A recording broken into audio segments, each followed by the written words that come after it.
Africa is known for its cuisine, its dance, and its colorful and expressive clothing, all fine examples of its culture. During the season of emancipation, we celebrate our African heritage through a number of activities. In 2023, the Division of Culture organized a hair and dress competition which challenged designers to present African-inspired outfits as part of the celebrations. This activity, however, is not simply a competition. It is yet another opportunity for us to reflect on our African heritage and to educate ourselves on African culture so that we all can develop a greater appreciation for the African civilization. I'm Rashid Best. Thanks for joining us. Our journey of reimagining the past and celebrating the future will feature discussions surrounding African-inspired attire, natural hair, and unfortunate discrimination. We begin with Minister in the Prime Minister's Office, Senator Dr. Chantal Munro Knight, who delivered congratulatory remarks at the prize-giving ceremony for the 2023 Africa Day Hair and Dress Competition. We're trained to what the Prime Minister calls deconstruct and reconstruct. And what that means essentially, really taking a look at what it is that we are doing and really examining it to make sure that we are being true to purpose. Yeah? Being true to what it is that we are called to be as a division of culture. And a division of culture that actually serves the community, serves Barbados. Our mission talks about using culture to transform Barbados.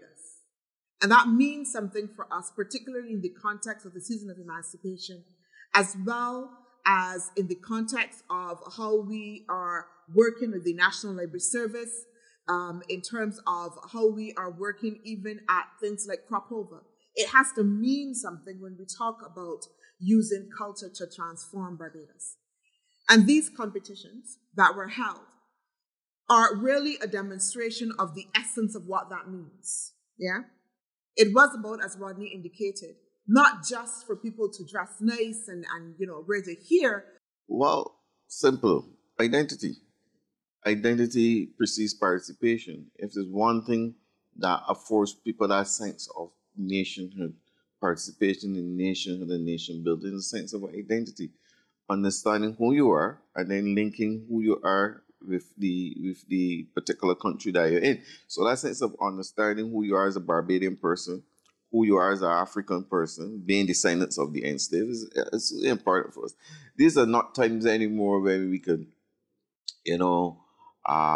be shying away from, how people have that. I remember a few years ago, there was a young man, Damien something or the other, who was in the Senate.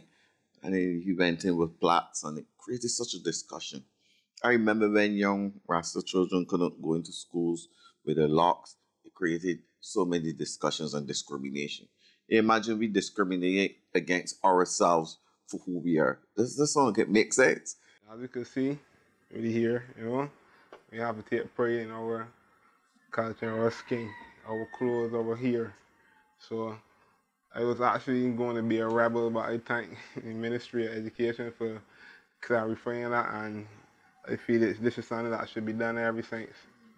So it was basically discrimination against black people by black people? Yeah, that's what I feel. Even for the Rastafari community, especially, Rastafari deal with dreadlocks. You know what I'm saying? But you again, they're not going to let you wear your hair after wear school at time or what's not.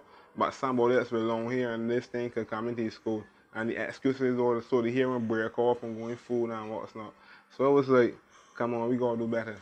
When I heard that you can enter into the schools now, you don't need to wear your time or stocking. Because wearing a time or stocking on your head the whole day will make you uncomfortable. Your hair will be hot and you will not be able to function properly. Stocking will draw, it will get tighter. You understand? So I really commend them for that. Yeah, I think if you want to go somewhere, you still need to know where you come from, and that's very important. You need to know that rich cultural heritage, and I think as black women we try to run away from it, because it really is a lot of pain. This black skin, this black hair, it is very true a lot of pain, and sometimes you don't always want to identify with that, and I can understand.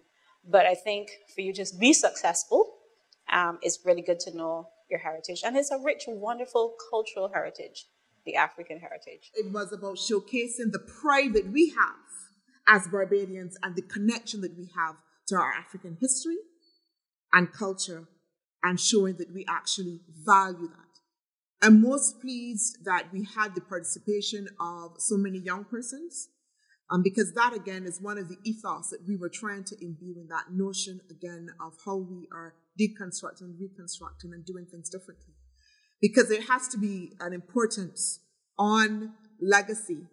You've heard that word a couple of times, and how we transfer to the younger generation. How we do it as older people within the society is important.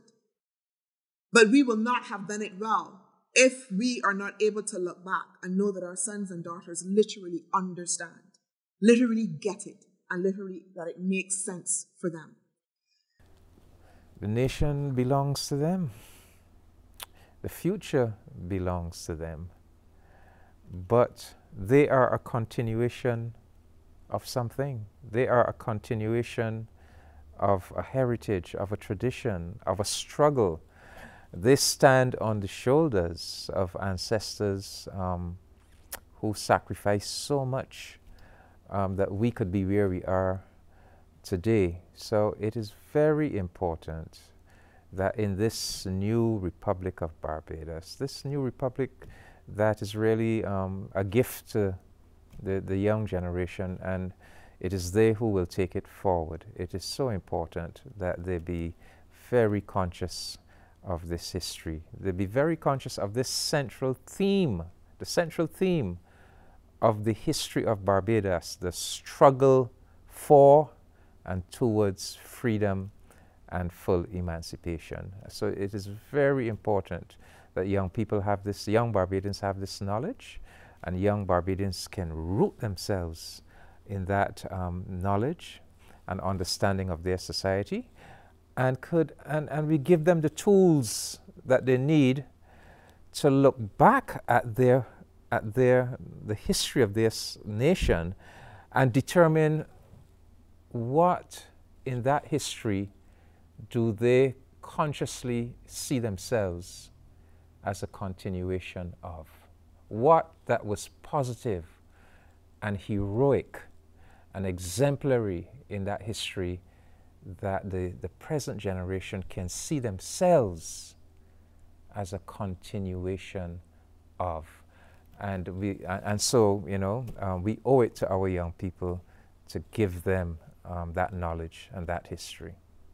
We got involved in the competition through the Division of Culture. They had something posted on the page, and I told myself it would be a good chance to showcase some of the outfits that the children were wearing through a different platform, and I just entered one or two of the kids, and fortunately for us, they emerged victorious and they were the winners. You know, the organization, we always had relation with persons from Africa, various parts of Africa, who would be our connection to the materials. So we always have authentic and original African pieces. So I had the initiative now that we want to take some little children, try to do something positive in the community, and I try to reach out into the schools, and we got some kids and we dressed them up in the African material we had from Ghana and some pieces from Nigeria as well. So that sense of identity and feeling proud of who we are as Barbadian people, we feel is really absolutely important. And therefore, children should not feel ashamed in terms of how their hair look, you know, how they dress. And so to have a competition in which we talk about best dress, best design, and best hair, and for our young people to be able to connect with what that means is especially important for us. I also want to pay attention to the best design competition, because I believe that that was important. Very often, I remember when we were having our planning meetings and we were discussing this, very often, you know, we pay attention to the people that, you know, wear the clothes, but not to those that use the creative powers to actually design. And we wanted to make sure that we paid attention to that, as you would recall in the Prime Minister's budget as well. the Prime Minister has given $1 million to the National Culture Foundation, working with Export Barbados as well, in order to be able to make sure that we lift up designers and make sure that we can showcase what Barbados can offer to the world, in a better way, and we're able to build capacity. Okay, so first I found out about the competition on social media. So I was scrolling through social media and said, hey, a competition about best dressed or something. Oh, it was called African Inspired Outfit. Yes. And I was like, okay, I can do this. So I sketched out something, and I remember I called up a few designers. I was like, please, could you make this for me? And they were like, oh, we don't do that. That's not what we do. And I was like, what? And then I called up some other people, and they were like, no, we can't. We don't do that. And I was like, okay, no, this is an opportunity for me to just try something. So I got my small little machine and I started putting something together, and voila, a wonderful piece came about. And that piece actually won Best Dress and Best Designer. So I actually won in 2 categories. So that was very exciting. And I remember on the day when we went and we saw all these little ones in their beautiful outfits, and designers, the budding designers, it was a really wonderful feeling. I really just hit home when I got the email. I was like, what? I won? So I called up my parents. I was like, yeah, I won this competition. I can't believe it. I'm now embarking on this whole clothing line, and here is an opportunity to put yourself out there, to get out there, to meet others in the industry. And when I got there, I realized it was actually 2 categories that I had won, which was Best Dressed and the Best Designer. So that was like, wow, that was even more exciting for me. And what does it mean? It's an opportunity to show forth that I have something to offer, and that I'm also in touch with my African heritage, and I want to do more. I have so much creative ideas in terms of pieces in my mind. Probably I need to learn how to sew. I think that would be very important. But outside of that, I think I have 2 wonderful seamstresses. There's Ruth Edwards and Wilma Clark.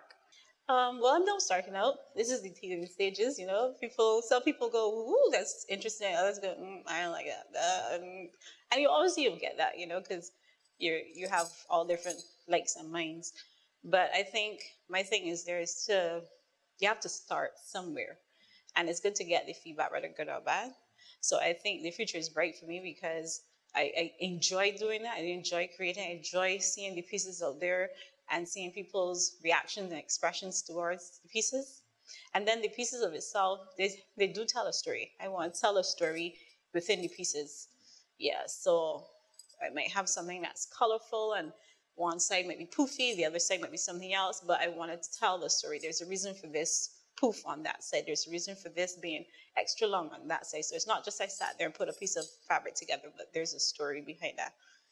So as a division, we are lending our work to that in our small way through these competitions, and also by bringing attention, again, like I said, to that work and to the designers who give so much. I'm always in admiration. I know that the director of the National Library Service, every time I see her, I'm always telling her about how I love her pieces, that she wears.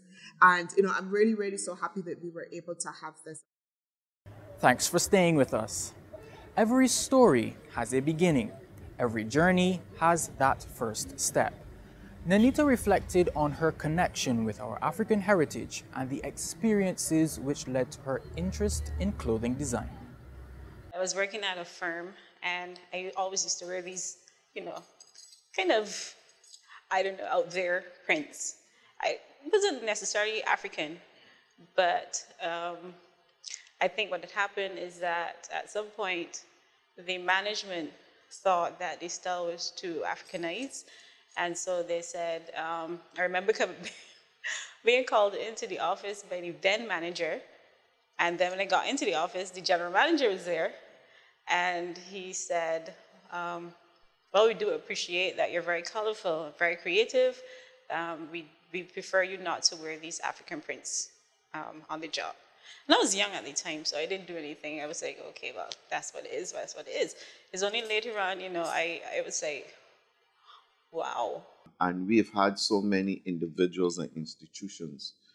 When we look back at the work that Archbishop Granville Williams did with the Spiritual Baptists, and the ridicule they would have gotten in terms of, people calling them tie heads and looking at how they dress. And they're an important institution to our Black states of spirituality.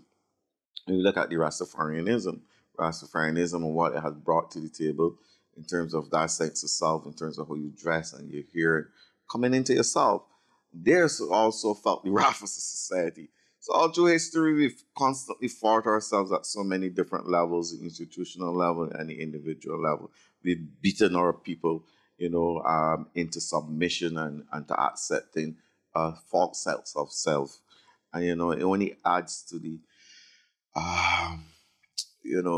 this empowerment of our people. So after reflecting, I realized, you know what, you could either allow this to dampen your spirit, allow this not for you to be creative and express your true identity, which is identifying with African heritage, or you could get out there and make a name out of it. And so that is what I did. So fast forwarding, I am now starting or embarking on a creative line called And It's Nan. And it's just like little creative pieces that if you say you have let's say a black outfit, for example, like what I'm wearing now, and you just wanted something cute to wear over it just to make a statement. For example, this is just an apron, but it's a cute, colorful African print apron, which will give a statement. It'll be a little conversational piece because, oh, that's so beautiful, that's so creative. Get the party starting, get the conversation going. And therefore, we have to find a way to build back a sense of pride in our young people in terms of whatever they look like, or however they may come, in what color creed or whatever. We have to be proud of who we are. You think a tree will be a tree without a root? Yeah, so basically we all have to know our own roots. You know what I'm saying? Africa is part of us.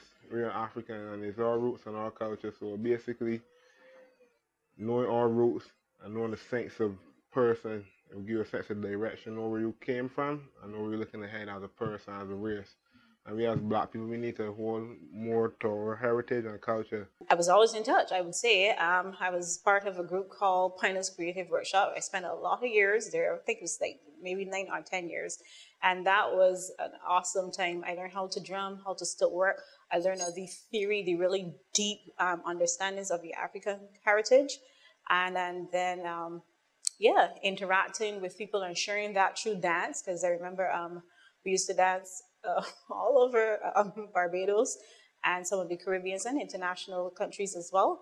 And we would do a lot of traditional pieces from Africa. And then fast forward, when I left that group, I went to Praise Academy of Dance. And in Praise, I had the opportunity to tour Africa. This was so, oh my God, it was so amazing. I mean, social media, I'm vexed with you. You don't do justice to Africa. Oh my God. It was so beautiful, so wonderful. We went to Soweto. We went to an orphanage where we had children who had HIV. And it was so wonderful. Their hearts were so welcome. I remember sitting and just enjoying the presence of being with these little ones. And then I remember this one little, this small little lady, but she was so wonderful. She did some rice with something. It had something like oil in it. But I remember going back for like 4 plates of this thing. It was so good. It was so good. And she did have a fish on the rocks and a chicken on the rocks. This thing was so, I was like, what? Imagine that y'all in Africa eating 4 plates of this rice. It was so good. It was so warm and welcoming. I would encourage anybody, if you have the opportunity, you need to visit Africa. Visit is a must. What about the personalities that you would have learned from at Pinelands and Praise Academy? Yeah, Pinelands, it would have been Rodney Grant, we had Kim Grant, we had Nadia Mitchell, we had Parks Raleigh. Those were some real instrumental. There are others as well, but those were the instrumental ones at the time who really helped me to understand myself, my skin, who I am. And I'm really grateful for that opportunity. And then with Praise Academy, yes, it would have been Dave and Marcia who grounded me in the things of the Word of God. And I'm so grateful for the teaching. And we have Kathy Weeks as well, Lana Evans, Patricia Cox. Yes, those ones were the great ones that assisted me. Rodney really encapsulated a lot of what needed to be said in the context of, one, the reconnection. And what struck me, even again, as Rodney was speaking, is about how everything that we are doing, and that means that perhaps we're doing it right, feeds back into that theme that we have for the season of emancipation. All of our activities are seeking to be able to make sure that we reflect, yes, on the past that we celebrated, but also as well that we're charting a way for the future and towards the future. And self-acclamation starts there. Yeah. So for us, it is at the root of what we do in terms of building up national consciousness within the individual culture. Second prize to be presented by DPS Maynard. And that second prize goes to Pat Yearwood. And Pat is receiving a beautiful piece by one of our local potters, Hamilton, from his collection. A clay monkey. First prize to be presented by the minister. And that first prize for best designer goes to Nanita White.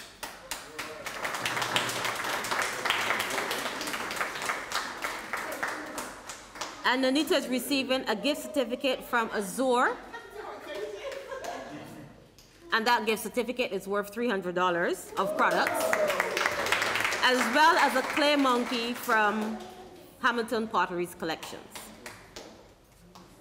So those are the prize winners, and once again, just give them a round of applause. Thank you to all of those who participated. Again, to thank to the staff of the division for the hard work that they have done. Again, I spent a little bit of time here because very often we don't stop to say thank you and to recognize the work that is being done by the men and women behind the scenes.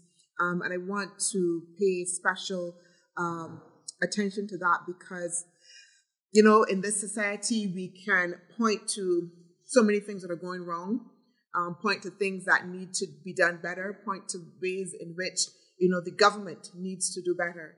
But there are real men and women who come to work every single day with a passion for this work, with a passion for culture, with a passion for education, with a passion for making sure that they give 110% to what it is that they're doing. And so that when we have that, we have to be able to recognize it, to see that it is there, and to, like I said before, to say thank you. And I want to say thank you to them because we've pushed hard. Rodney talked about the planning meetings. We've pushed really, really hard. That notion of deconstruction and reconstruction for us is extremely important because, as I always say, culture is the underpinning of our development. It really, really, really, really is. It is the underpinning of our development. The way that we speak to each other, the way that we greet each other, that is about culture. Right? That comes from here, that comes from our belly in terms of who we are. Our educational system, the extent to which our kids do well, yes, it is about the educational system itself, but it's also about the culture and the ethos of excellence that we transfer. Yeah? The level of violence that we have in our society as well, some of that is also cultural as well. And the way that we will be able to tackle it also as well will be cultural. Yeah? Minister Monroe Knight is correct. Our culture determines everything, our interactions, our attitudes, and our values. And so it is all the more important that we use culture to transform our society, and there is no other way of doing so by educating each other on and celebrating our African heritage. I'm Rashid Best. Thanks for your time, and I invite you to join us next week at the same time as we reimagine the past and celebrate the future.